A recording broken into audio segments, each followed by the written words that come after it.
Hi, this is Vizi Pro 3 channel. In today's video, I will show you how to find muted account on Instagram.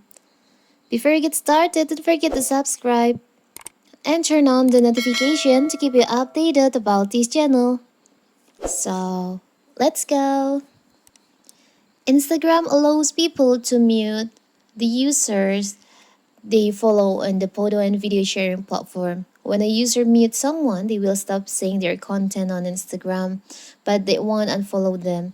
And in this video, I will show you how to find a muted account on your Instagram.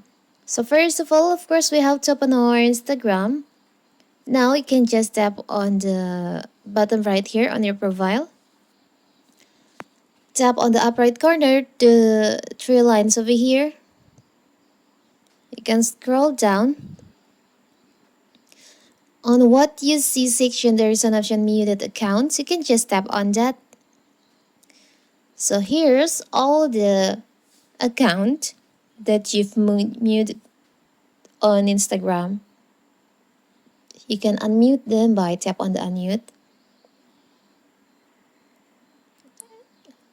and turn off the toggle on here. So simple, right? So that is how to find muted account on Instagram. Don't forget to like and subscribe and turn on the notification to keep you updated about this channel. Thank you and see you!